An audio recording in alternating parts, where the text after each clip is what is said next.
My husband transferred $600,000 from my account to his mother, saying, "It's her compensation for raising me alone."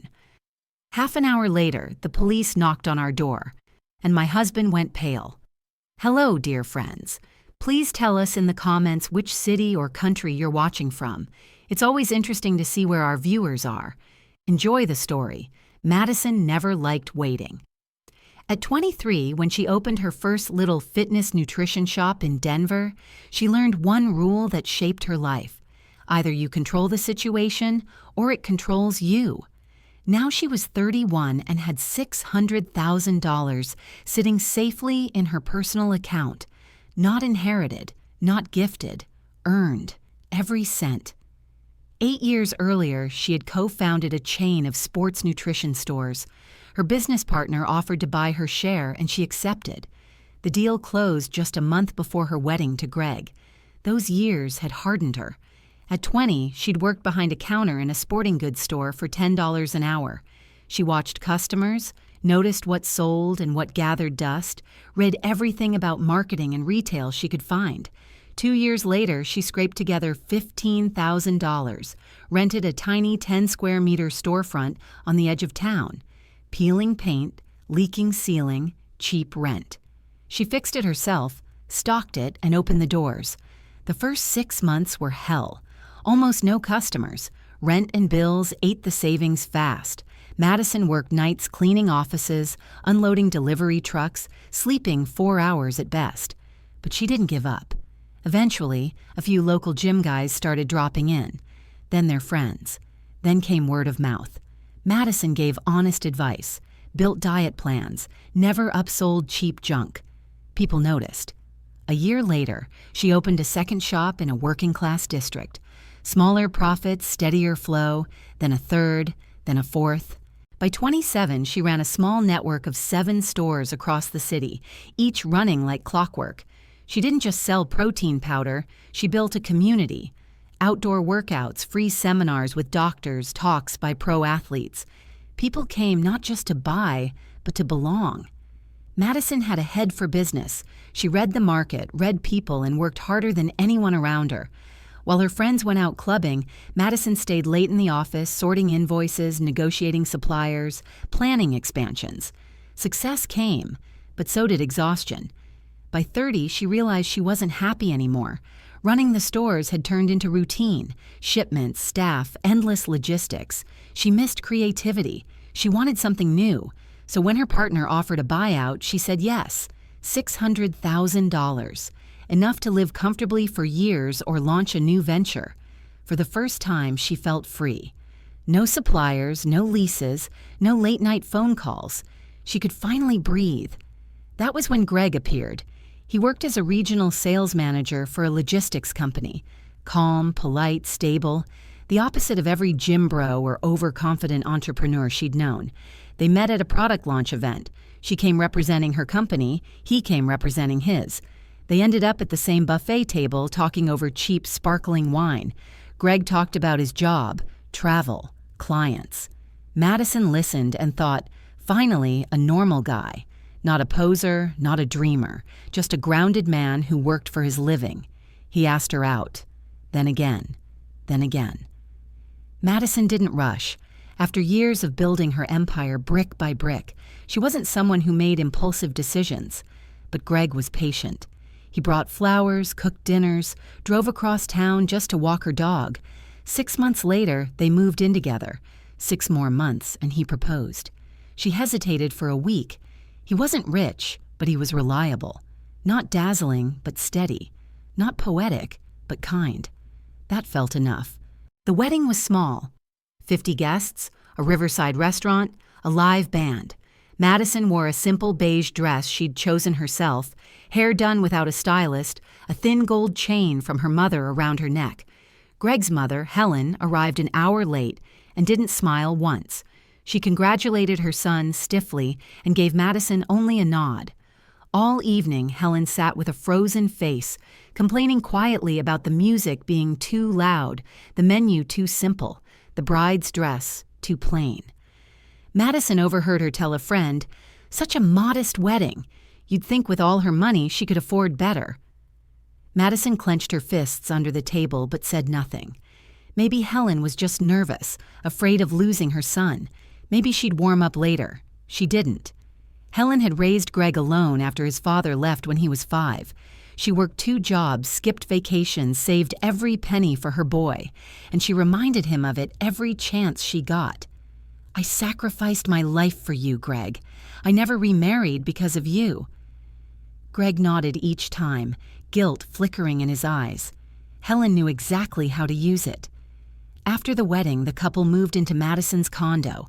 2 bedrooms, bright and modern, bought long before she met him. Greg settled in fast. Too fast. Soon Helen started visiting every weekend, bringing heavy grocery bags, reorganizing furniture, giving decorating tips. Madison tried to be polite. Helen, thank you, but I like the couch where it is. Don't be silly, dear. It blocks the light. And since Greg lives here, it's his home too.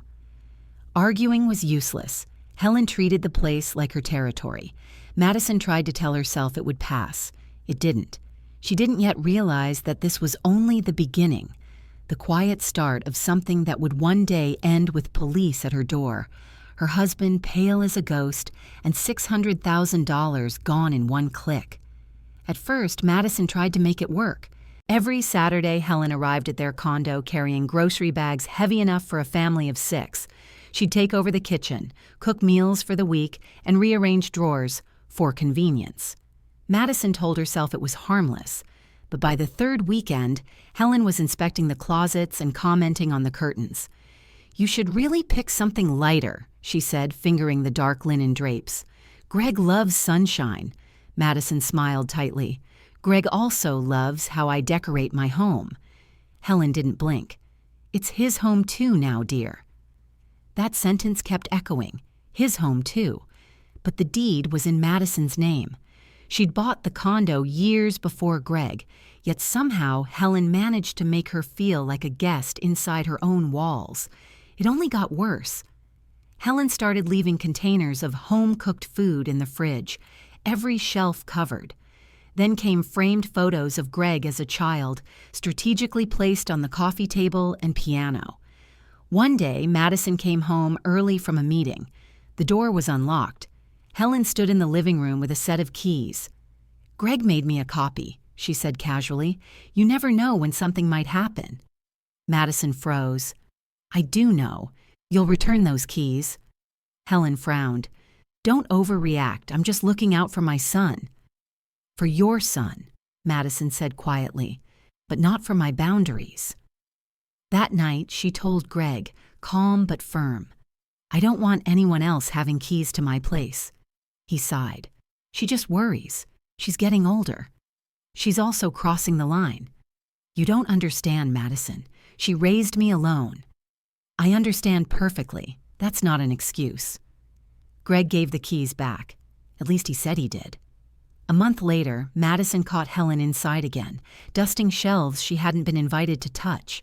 Madison called a locksmith and changed the locks. Greg exploded. You embarrassed my mother. She broke into my home. She's family. Then she should act like one. They didn't speak for a week. The first major fight came a few months later. Helen's old car finally died, a rusted-out Toyota from the late 90s. She complained endlessly about repair bills until Greg finally asked, Can we help her buy a new one? Madison looked up from her laptop. How much? 15, maybe 20 grand. For a car she doesn't need? She needs to get to her doctor's appointments. There's Uber, public transit, half your relatives live nearby. Greg frowned. We have the money. You mean I have the money? That $600,000 is in our shared account. Greg stiffened. You're really counting every dollar now? I'm counting the ones I earned before I met you. So you'd let my mother struggle? After all she sacrificed for me? I'm not her retirement plan, Greg. He slammed his hand on the table. You're selfish. And you're being manipulated. They went 3 days without speaking. When he finally apologized, it sounded rehearsed, words practiced, not felt. Madison accepted the peace, but something had shifted. She could see the resentment behind his politeness. Then Helen made it worse. At Sunday dinner, she smiled sweetly and said, "I heard Greg wanted to help me with the car, but you said no. You really think money will make you happy?" Madison pushed her plate away. "I think control makes you happy, Helen." Greg kicked her leg under the table, a silent "don't start." After that, Helen's visits grew colder. She stopped pretending to like Madison. When Madison entered the room, Helen turned to her son and began whispering, but loud enough to be heard. "She treats you like a child, my poor boy. She just wants everything her way." Greg didn't defend his wife. He just sat there, eyes down, torn between guilt and cowardice. By their second anniversary, Helen had found new leverage, the guilt of age. Her apartment was falling apart, she said. Leaks, bad wiring, mold. She wanted to renovate completely. The quote she handed Madison was for $55,000. "You're kidding," Madison said. "That's more than her condo is worth." Greg rubbed his forehead. "She deserves to live comfortably. She deserves common sense. Madison, she spent her life working 2 jobs. Don't you think she's earned respect, not a remodel with my money?" Greg's face flushed red. "It's our money." "No, Greg, not yet. Not by law, not by logic, not by love. It's mine." The silence after that was thick enough to choke on. That night, she double-checked her banking apps. Every account, every login. Then she changed her passwords. Helen might have taught Greg how to survive without a father, but Madison was starting to realize she'd also taught him something worse, how to use guilt like a weapon. She had no idea that within a year, that weapon would turn into a plan to drain every dollar she'd ever earned. Greg began spending more time helping his mother. At first, Madison believed him. Then she noticed the pattern.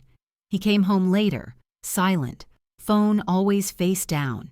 He smiled less, talked less, and when he did, his words were careful, like he was rehearsing someone else's script. Helen's influence had crept back in like mold under the wallpaper. Every Sunday dinner turned into a subtle interrogation. "So, Madison," Helen would say, slicing her roast chicken with surgical precision, "how's business? Still making all that money?" "Doing fine," Madison answered. "That's good. Greg was saying you've been saving a lot. $600,000, right? That's impressive for a woman so young." Greg shifted in his seat. "Mom, oh, don't be shy. Family should know these things." It wasn't curiosity. It was reconnaissance. Madison could feel Helen measuring every sentence, searching for weakness. Back home, Greg apologized. "She didn't mean it that way." "She meant exactly that way," Madison said flatly. "And you told her about my savings." "She's my mother. She's not your accountant." He glared. "You think everyone's after your money. Not everyone, just the one person who keeps asking about it." The next few months were quiet but tense. Greg still brought flowers sometimes, but only after fights. Madison buried herself in work, launching a new consulting firm for small businesses. It grew fast. Clients trusted her experience, her sharp logic. She liked being back in control of something predictable. But home felt foreign. She no longer recognized Greg's tone. There was a faint contempt behind every soft word. When she told him about a new client deal, he smiled without looking up from his phone. "That's great," he said, voice hollow. One night, she overheard him on a call in the hallway. "Yeah, she's still busy with that project. No, she doesn't suspect anything." Then silence. He turned and saw her standing there. "Who are you talking to?" "My boss." "At midnight?" "She's in another time zone." Madison said nothing, but her chest felt heavy. The following weekend, Helen invited them to her house. Madison didn't want to go, but Greg insisted. "She's been lonely." Helen's apartment looked freshly painted. New curtains, new TV, new carpet. "I thought you said the place was falling apart," Madison said quietly. Helen smiled. A neighbor helped with a few things. Dinner was polite until Helen brought up the past again. "Greg told me you keep all your money in one account. That's not smart, honey. You should let him manage part of it. He's good with finances." Madison set down her fork. I prefer to handle my own accounts. Helen tilted her head. You don't trust your husband? I trust him.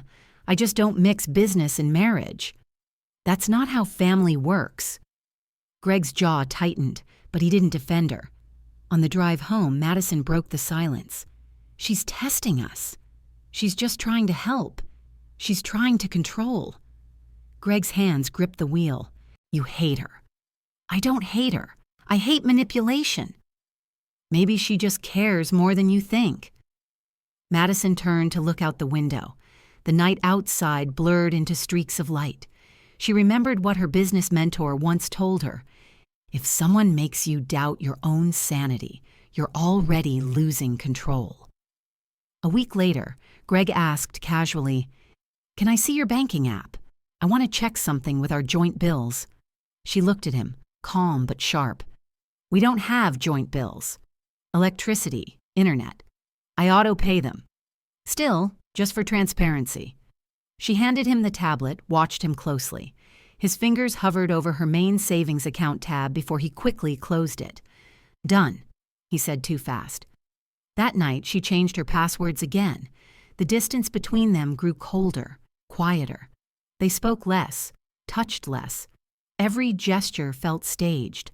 Sometimes she woke up in the middle of the night and found him scrolling on his phone in the dark, screen reflection turning his face pale and unreadable. In the mornings, she pretended not to notice. When Helen called, Greg left the room. When Madison entered, he locked the screen. Once she heard him whisper, I'll handle it, Mom, just give me time. Something inside her froze. Not anger, calculation. If this were business, she thought, I'd already see the endgame forming. She just didn't yet know that Helen and Greg had already started planning the move, the one that would take everything she'd built. It started with something small, a vibration on the kitchen counter, Greg's phone lighting up. Madison was making coffee, not paying attention, until her name appeared on the screen, followed by a message preview. Did she finally tell you the passwords? The sender was Mom. Madison froze. The hum of the coffee machine filled the silence. Her first instinct was disbelief. Then came clarity, sharp and cold. She waited a few seconds, then picked up the phone. No lock screen. Greg had never bothered setting one. He trusted her. Or maybe he thought she'd never check. She opened the thread. The first messages were recent. Helen's tone was urgent. You need to act soon, Greg. If she invests the money, you'll lose control. I told you, I'm trying. Stop trying, do it. You're her husband. She can't refuse. Madison scrolled upward. The conversation had been going on for months. It read like a manual for betrayal. Helen, be nicer to her. She'll open up. Greg, I've been buying flowers. Helen, good. Women melt when they feel loved. She'll lower her guard. Greg, Mom, this feels wrong. Helen, you're not stealing. You're reclaiming what's rightfully yours. She has plenty. Every line hit Madison like a physical blow. Her husband and his mother weren't just scheming, they were strategizing. They'd discussed her accounts, her spending habits, even the last time she'd logged into her bank. Helen's latest plan was clear. There's a 3-bedroom place in Clearwater. Perfect for me. Costs about $400,000. Take all $600. She won't even notice until it's too late. I'll buy the house, keep the rest safe. Later you'll thank me. Greg's reply. That's insane. Helen, no, it's justice. I raised you alone. Don't you dare let that woman humiliate us. Madison set the phone down. Her heartbeat was steady, but every thought was knife sharp. She didn't panic. She'd built businesses, negotiated with investors twice her age. She knew how to stay calm when cornered. Greg walked in moments later, towel around his neck, fresh from the shower. Coffee smells good, he said, smiling like nothing was wrong. She smiled back. Yeah, I made enough for both of us. He didn't notice that she never looked away from his eyes. That night, she copied the entire chat, took screenshots and sent them to 3 different email addresses she controlled. Then she uploaded them to cloud storage. Evidence secured. The next morning, she called Claire, her closest friend, now a lawyer for a private firm. "I need a favor," Madison said. "You sound like you just found a body." "Close enough. I found a plan to rob me." They met in a downtown cafe away from Madison's home. Claire scrolled through the screenshots in silence. Her jaw tightened. "This isn't a misunderstanding," she said finally. "If he transfers that money, it's wire fraud and theft. With this amount, he's looking at 10 years minimum. Can I report before it happens?" "Technically, no. The law punishes the act, not the intent. But you can be ready. The moment he moves that money, you call me first, then the police." Madison nodded slowly. "What if he claims I allowed it?" "You have the texts. They show premeditation. That's enough." Claire leaned forward. "Madison, once this starts, there's no way back. You'll lose the marriage completely." Madison smiled faintly. "I lost it already." Over the next days, she prepared like a strategist before war. She documented every account, every statement. She called her bank to verify security settings and recorded the conversation. She even printed the screenshots and sealed them in an envelope, left with Claire for safekeeping. Greg, meanwhile, acted like the perfect husband. He made dinner, cleaned the house, asked about her clients.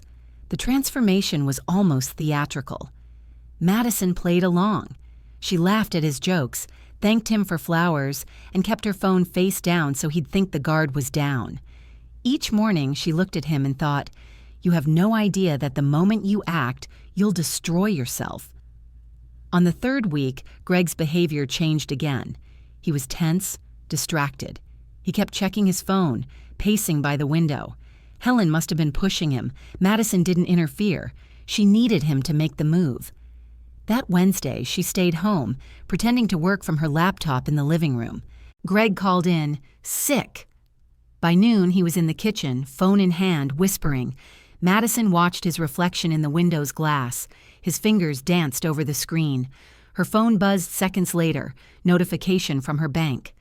"Transaction pending, $600,000 wire transfer to Helen G." She felt no fear, just clarity. She quietly stepped into the bedroom, called Claire. "It's happening." "Call the police now. I'm on my way." Madison dialed the local precinct, gave her statement calmly, precisely. "My husband just transferred $600,000 from my personal account without consent. I have proof." When she returned to the kitchen, Greg was still facing the window, phone shaking in his hand. "Greg," she said softly. He turned. His smile was forced, trembling. "Hey, something wrong?" "Yes," she said evenly. "You just stole my money." Color drained from his face. "It's not what you think. It's exactly what I think. It's for my mother. She deserves compensation for raising me alone." Madison stared at him. "You just said out loud the line she fed you." She picked up her cup, took a sip, and added quietly, "The police will be here in 20 minutes. Greg's mouth fell open. "You called them?" "Of course I did." His hand shook so badly he almost dropped the phone. The color left his face. Outside, a siren wailed in the distance. For the first time in years, Madison felt calm. 15 minutes after Madison's call, the doorbell rang. 2 uniformed officers stood outside, one male, one female. Calm, professional, not surprised. They'd seen worse domestic disasters. "Ma'am, you reported an unauthorized transfer?" "Yes," Madison said. $600,000, wire transfer to an account belonging to my husband's mother. Greg stepped into view, pale and shaking. "Wait, there's been a misunderstanding." The male officer raised a hand. "Sir, let's keep this orderly. Can we step inside?" They sat at the dining table. Madison placed her phone in a folder on the surface. "Here's the evidence. Banking alert, transaction ID, screenshots of messages planning the theft." The female officer scanned the screenshots. Her eyebrows rose. "This isn't casual talk, this is coordination." Greg buried his face in his hands.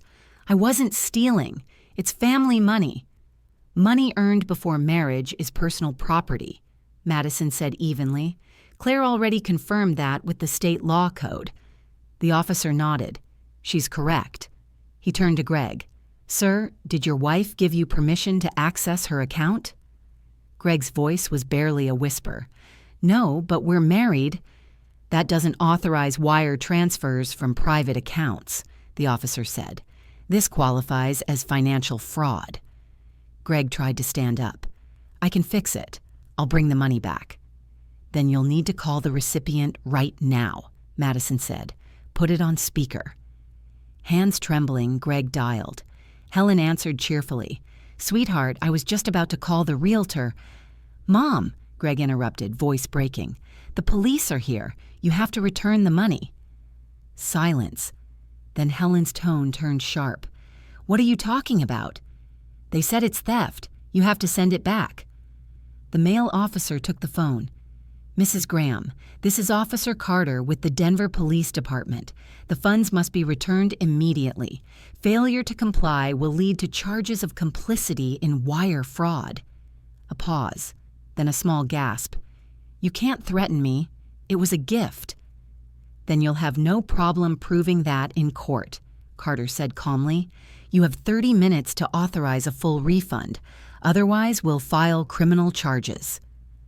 For nearly half an hour, the apartment was silent except for Greg's shallow breathing.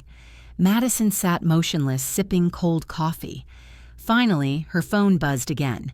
Incoming transaction notice. Deposit $600,000 from Helen G. Madison slid the phone toward Officer Carter. Funds returned. He nodded. You have options. We can proceed with charges or close this as resolved. Greg looked up, desperate.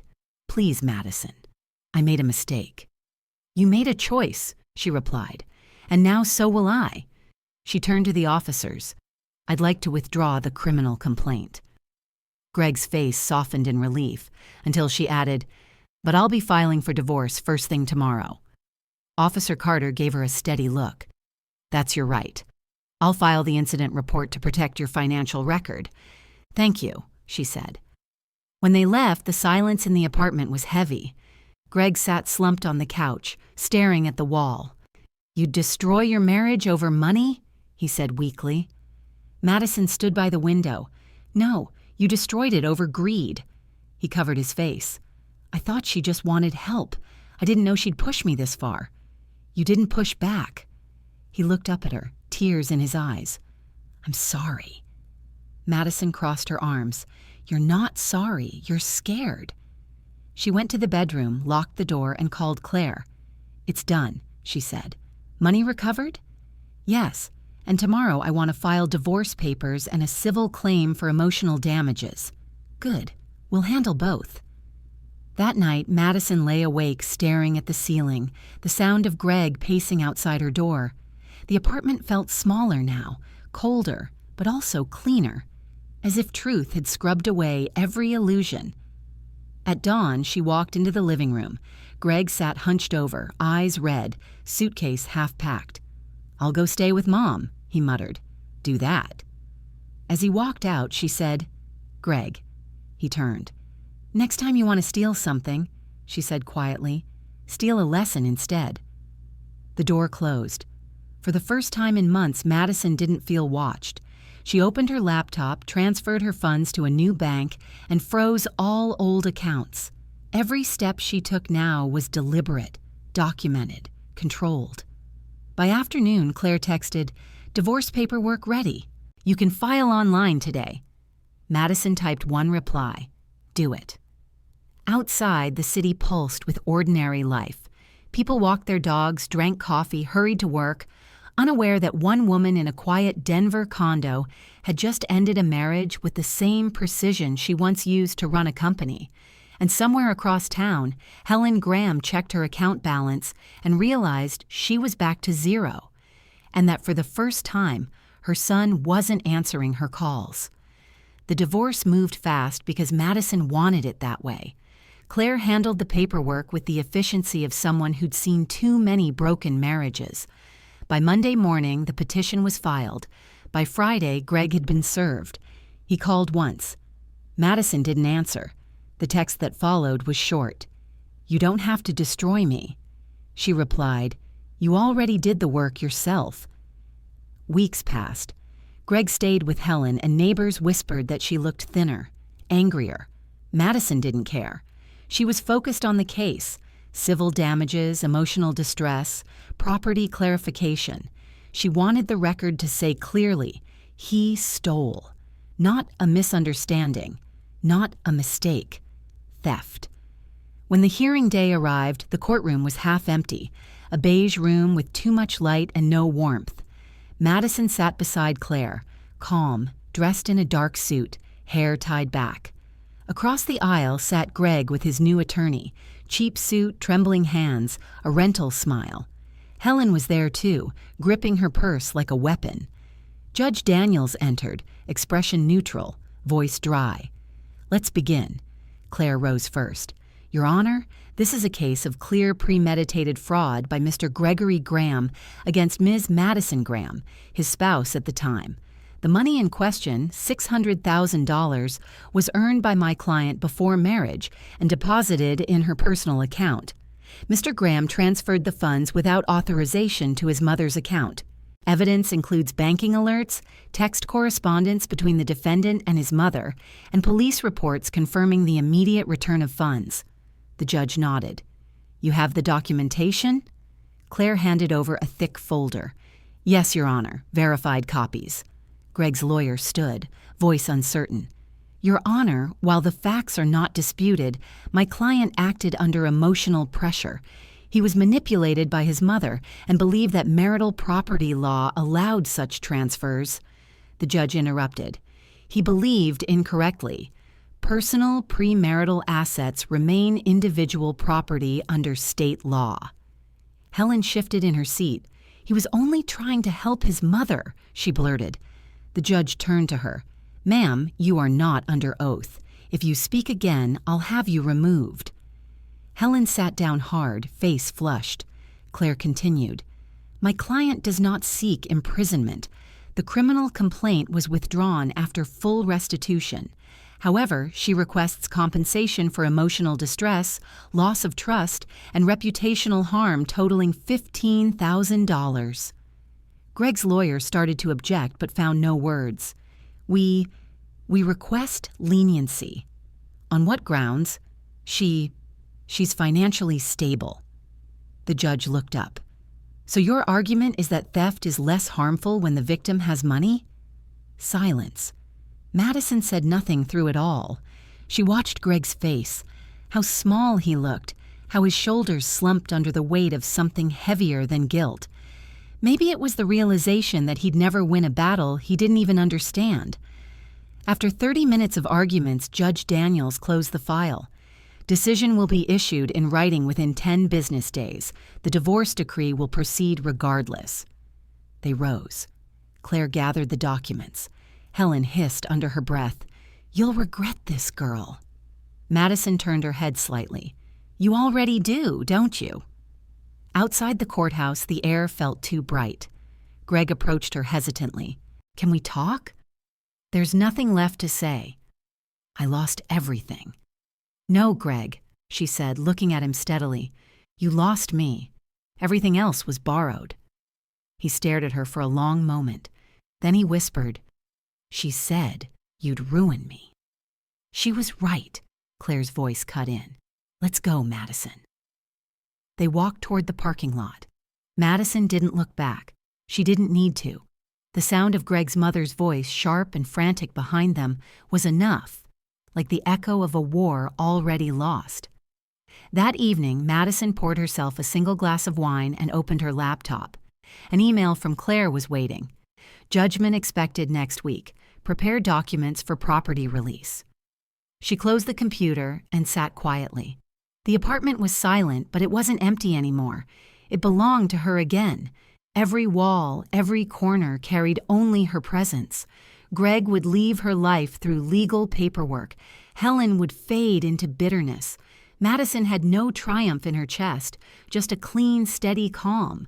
Freedom, she realized, doesn't always feel like victory. Sometimes it just feels like quiet.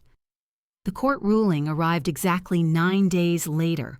A single envelope on Madison's kitchen counter, thick with papers and finality. She slid it open carefully, as if precision could soften what she already expected to see. The court finds in favor of the plaintiff, Ms. Madison Graham. Greg was ordered to pay $15,000 in damages and vacate the condo within 10 days. The marriage was officially dissolved. Madison exhaled, folded the letter once, and set it aside. No celebration, just relief. Clean, cold, weightless. When Claire called, her tone was brisk. "It's done. He has 10 days. If he stalls, I'll contact enforcement." "He'll stall," Madison said. "Then we'll push." And they did. On the 10th morning, Greg was still there, unshaven, eyes bloodshot, moving aimlessly from couch to kitchen like a ghost who'd forgotten he wasn't alive. Boxes half-packed, clothes everywhere. He looked at her as if hoping pity might still exist somewhere inside her. "I just need more time," he muttered. "You had plenty," she said. He sat on the couch, head in hands. "You think this makes you strong?" "No," Madison replied calmly. "It just makes me done." When the court officers arrived, 2 men in dark uniforms, Greg didn't argue. He only stared at the floor while they supervised him packing the rest of his things. His entire life fit into 3 suitcases and a cardboard box of papers. Madison stood in the doorway, arms folded. She didn't say goodbye. As Greg wheeled his last suitcase out, he turned once more. "You'll regret this," he whispered. She met his eyes, steady and cold. "You already do enough for both of us." The door clicked shut. Silence. Real, absolute silence. For a moment, Madison just stood there listening to her own heartbeat. The condo felt enormous again, like space reclaimed. She walked slowly through each room. The kitchen that smelled faintly of coffee and court papers, the living room stripped of his clutter, the bedroom that finally looked like hers. She opened the window. Cool air spilled in, carrying the faint hum of the city. When the phone rang, she almost didn't answer. It was Claire. "Just checking. They confirmed the payment schedule. His wages will be garnished monthly until the damages are paid." "How long?" "With his salary? Around 15 months?" Madison smiled faintly. "Let it remind him." Claire hesitated. "You sure you're okay?" "I'm better than before." "Good. Just don't isolate yourself forever, all right? You deserve a life after this." "Maybe, but first I deserve peace." That night, Madison took out an old notebook, the one she'd used years ago when planning her first store. She flipped through pages of ideas, numbers, slogans written in messy ink. It was like reading a map of her younger self, ambitious, fearless. For the first time in a long time, she felt that version of herself stir again. She wrote on the last page, "Start over. Smarter this time." The following weeks were quiet. Greg sent nothing but one unsigned envelope. Inside, a check for the first installment of damages. No letter, no apology. She deposited it without comment. Rumors reached her through mutual acquaintances. Greg had lost his job. Helen had tried to help him, but her savings were gone. The house in Clearwater never materialized. They lived together now, 2 people bound by resentment, blaming each other in a loop that would never end. Madison didn't care. She'd stopped checking. Instead, she focused on her consulting firm. Work grounded her. Clients grew, referrals doubled. She started mentoring young entrepreneurs, women who reminded her of herself 10 years ago, full of ideas but unsure of their worth. When one of them asked, "How do you know who to trust?" Madison smiled slightly. "You don't. You learn who not to." At home, the walls were bare for a while. Then she filled them with small things that made sense only to her. A framed receipt from her first sale, a photo of the tiny shop that started it all, a quote she wrote in gold marker on the mirror. "Peace is profit too." By spring, everything felt lighter. The court system had finished its cycle. Greg's payments arrived like clockwork. Each deposit was a reminder, not of money, but of accountability. Sometimes, late at night, she thought about how easy it had been for him to betray her, how casual the lies sounded, But instead of bitterness, she felt gratitude, the kind that comes from walking out of a fire alive. She'd lost a husband and gained herself. The last thing she did before going to bed that night was open her window again. The air smelled like rain and possibility. Somewhere below, the city pulsed with 1,000 other stories, messy, beautiful, unfinished. Madison turned off the light, looked at the ceiling, and whispered, not to anyone in particular, "Lesson learned." 3 months passed before Greg reached out again. Madison was in her office reviewing a client proposal when the notification appeared. A new email from an address she hadn't seen in months, greg.graham, 84 hours. Subject line, "I need to see you." She didn't open it right away. Her first instinct was to delete it, but curiosity won. The message was short, only one sentence. "It's not about us. It's about Mom." Her stomach tightened. She closed the laptop, stared out the window, and reminded herself that pity was just another door to manipulation. Still, something in that line, its flatness, its lack of guilt, made her uneasy. She replied 2 hours later. "Email only, no meetings." His answer came quickly. "She's sick. I don't know who else to call." For a moment, she almost laughed. Helen, the same woman who'd orchestrated a $600,000 theft, now positioned herself as the helpless victim. Madison typed back carefully, "I hope she recovers. That's all I can do." The next day, a mutual acquaintance confirmed it. Helen had suffered a mild stroke. Not fatal, but enough to weaken her. Greg had quit his job to take care of her. The irony wasn't lost on Madison. The woman who'd used guilt as a weapon was now kept alive by the same son she'd poisoned. Weeks turned into months. Madison's life was stable again. Clients grew, her savings safe, her nights peaceful.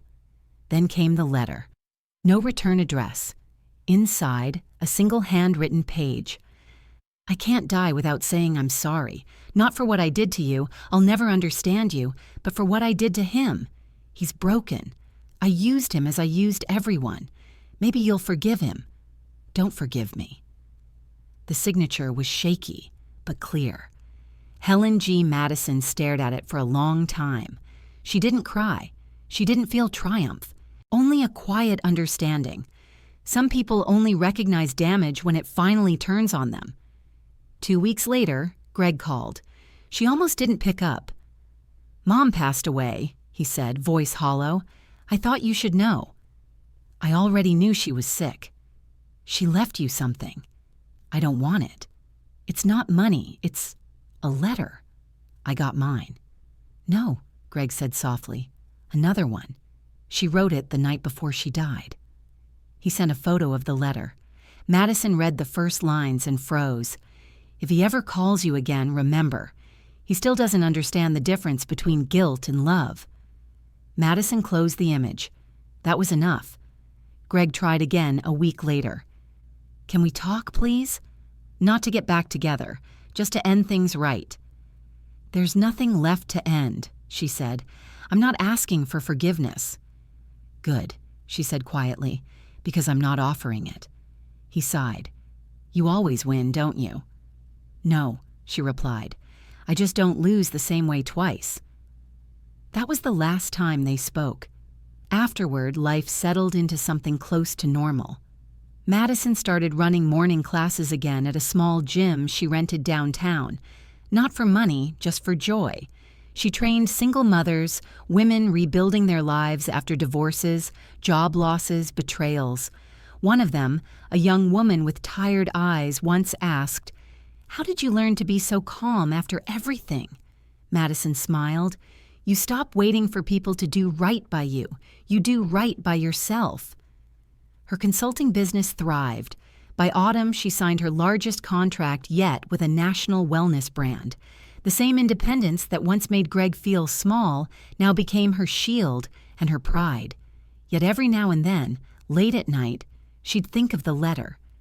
Helen's last words lingered, not out of grief, but as a reminder.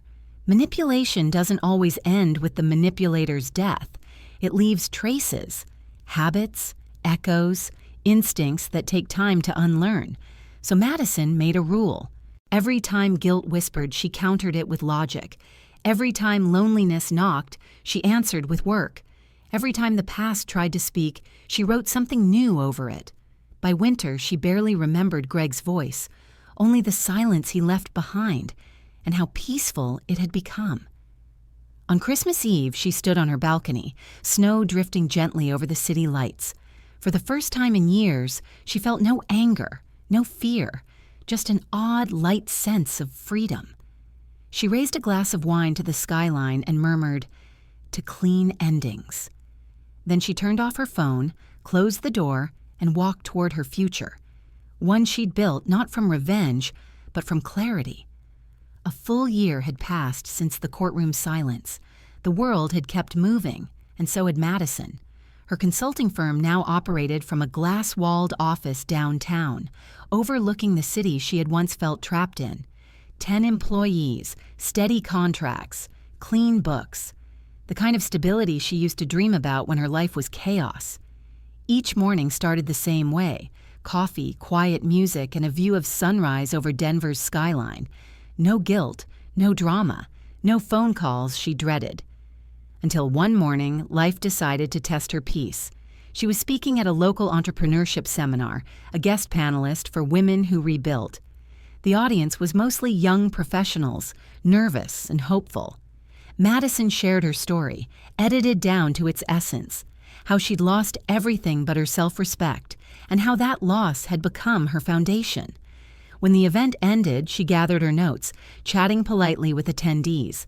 That's when she saw him. Greg stood near the exit, thinner, grayer, clothes wrinkled, eyes tired. For a moment, she thought she was imagining him, until he gave a small, unsure wave. She walked over, posture steady. "You came to listen?" He nodded. "I didn't know you were speaking until I saw the flyer this morning. I almost didn't come. But you did. I wanted to see for myself. You look different." "I am." They stood there in silence. Around them, people laughed and took selfies. The world felt normal again, except for the history standing between them. Greg rubbed the back of his neck. "I got a job at a hardware store. Nothing big, but it's honest." "That's good," Madison said simply. He hesitated. "I paid everything off. The damages. Every cent." "I know. I wanted to tell you in person." "You just did." She picked up her bag, ready to leave. But then he asked, "Do you ever think about what we had before all that?" Madison looked at him, not with anger, not even with pity, just truth. "What we had was built on my trust," she said, "and you spent it like cash." Greg swallowed hard. "I was lost." "You still are," she said quietly, "but that's not my map to draw anymore." He nodded, eyes glassy. "I guess I just wanted to say I'm sorry." She paused. "You don't owe me an apology. You owe yourself a lesson." And then she walked out. Outside, the air was crisp, sunlight sharp against the glass buildings. Madison stopped at a coffee stand, ordered a latte, and took a slow breath. It didn't hurt to see him. Not anymore. It only confirmed how far she'd come. Later that week, she met with an investor group interested in expanding her firm nationwide. The numbers made sense, but she hesitated. Bigger wasn't always better. She remembered the years when ambition had left her burned out and empty, so she set her own condition. "We'll expand only if I can train new consultants personally. I want them to understand what it costs to build something real." The investors agreed. That night, she returned home to her quiet apartment. On the counter sat an unopened envelope, forwarded mail from her old address. Inside was a single note in Greg's handwriting. "I don't expect forgiveness, but I learned one thing. The worst kind of theft isn't money.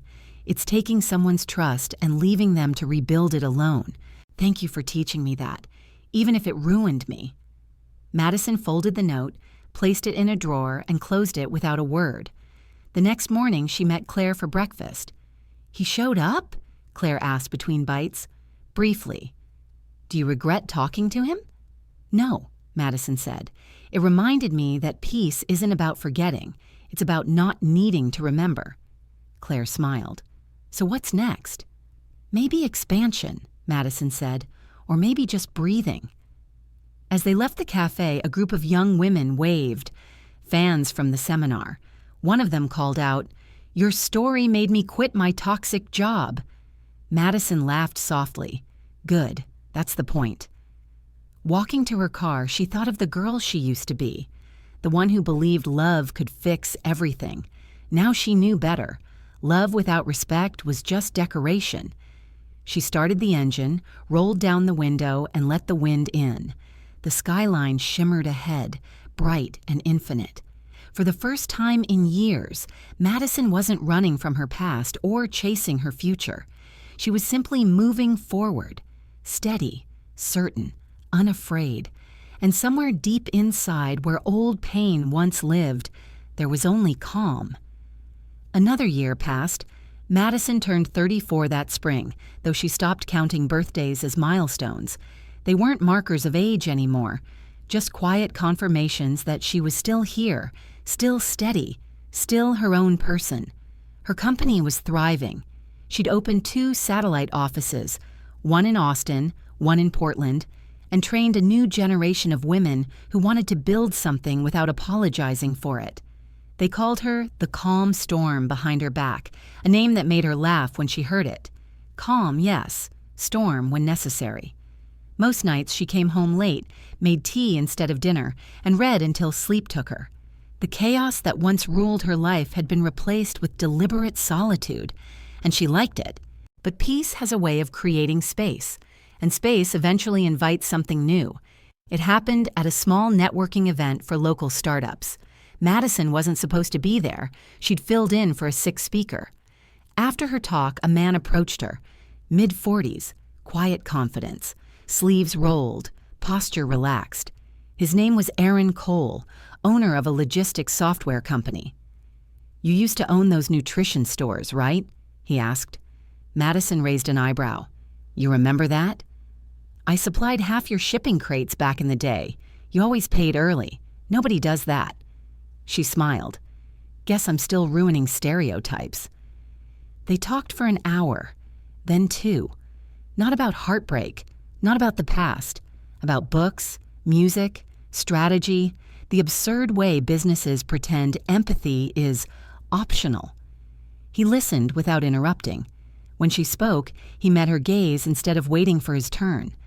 At the end of the evening, he said, "Coffee next week?" Madison hesitated, not out of fear, but calculation. Then she nodded.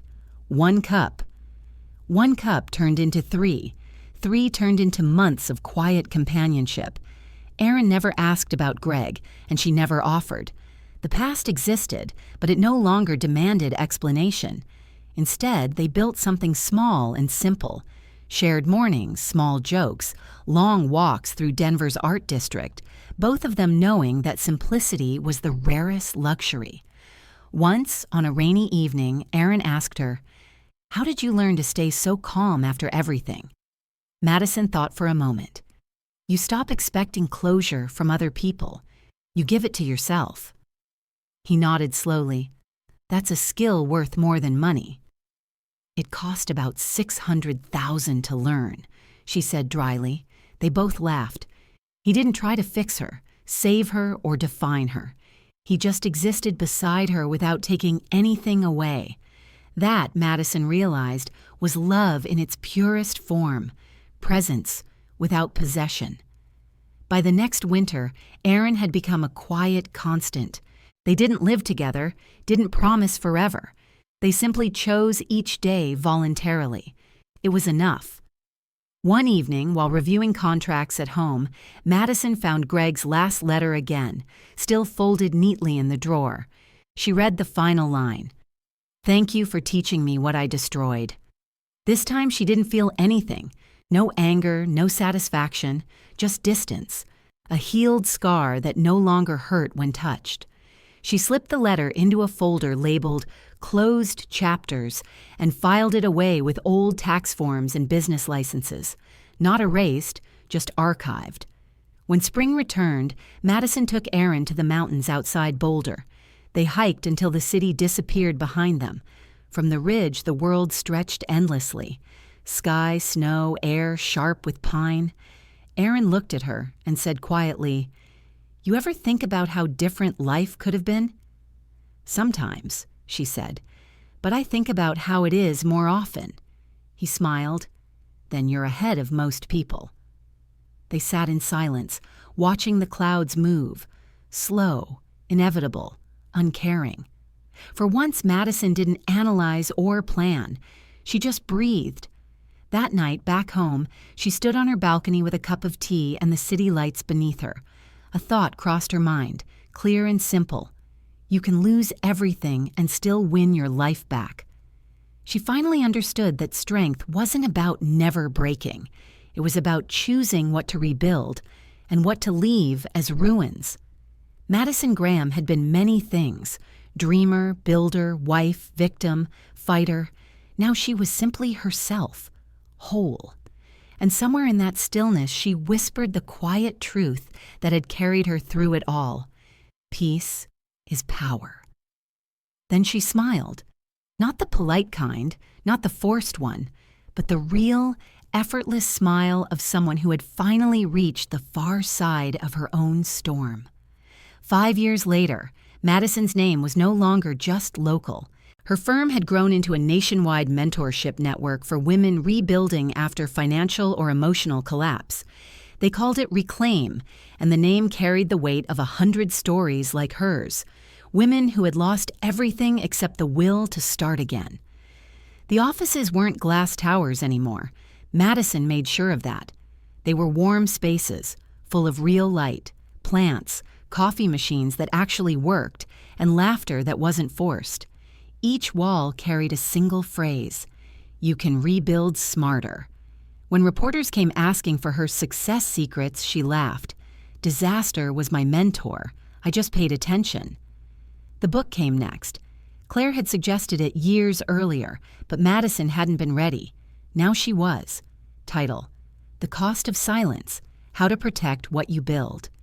Half memoir, half manual, it was written in the same tone she used with her clients: blunt, clear, without melodrama. She didn't paint herself as a hero or Greg as a villain. She called him the necessary failure. The book launch was modest. She didn't chase bestseller lists or morning shows. But the first week, emails flooded in, not from critics or agents, but from women who finally saw their own story reflected back at them. One message read, "I thought being careful made me cold. You made me realize it makes me free."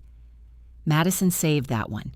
She didn't need awards. She needed proof that her pain had turned into something useful. Aaron was still in her life, steady as ever. They traveled together sometimes, but he never asked for more than she wanted to give. Once, during a quiet evening in Santa Fe, he said, "You're not afraid of being alone anymore, are you?" Madison smiled. "No, I'm afraid of losing myself again." "Then don't," he said simply. She didn't. Every decision now passed through a single filter. Does it cost me peace? If the answer was yes, she walked away. By the time Reclaim reached its 5th anniversary, Madison had helped over 2,000 women restructure their businesses, reclaim stolen assets, or simply learn how to say no without guilt. Each story reminded her of her own, but from a distance now, like reading someone else's chapter. Claire, ever the pragmatic lawyer, became her business partner. Together they built legal literacy programs for women who'd never been taught how to protect their money or their boundaries. Empathy with paperwork, Claire called it. During one of the seminars, a young mother stood up and asked, "What if it's already too late? What if I've already lost everything?" Madison looked at her for a moment and said, "Then you're right on schedule. Everything I have now started from that sentence." The room went silent. Then it filled with applause, not loud, not wild, but long and honest. Later that night, Madison sat alone in her office. Outside, the city lights looked softer, like distant constellations. On her desk lay an unopened letter from a publisher in New York offering a second book deal. She smiled and set it aside. There was no rush. The phone buzzed. A text from Aaron. "Dinner or quiet tonight?" She replied, "Quiet, but bring wine." They spent the evening on her balcony, sharing stories under the hum of distant traffic. At one point, Aaron looked at her and said, "You ever think you'd end up here?" Madison shook her head. "I used to think life was about winning. Now I know it's about returning to yourself." He nodded. "That's a rare kind of victory." "It's the only one that lasts," she said. Before bed, she checked her calendar for the next day. Meetings, interviews, mentoring calls. Her life was full, but not heavy. Busy, but balanced. Everything finally fit. On the nightstand sat a small framed note she'd written years ago, back when she thought peace was a luxury. It read, "Strength isn't staying unbroken. It's learning where to bend." Madison turned off the light, the city humming quietly outside, and thought about how far she'd traveled without ever really leaving. The woman who once lost everything now taught others how to keep what mattered. And as she drifted toward sleep, one clear thought floated through her mind, a promise she'd kept to herself since the day she started over. Never again trade silence for comfort. She lost her marriage, her savings, and her trust, but not herself. Today, Madison Graham leads hundreds of women toward the same truth she fought to learn. Peace is not what you find. It's what you protect. If you believe silence should never cost freedom, subscribe and share her story.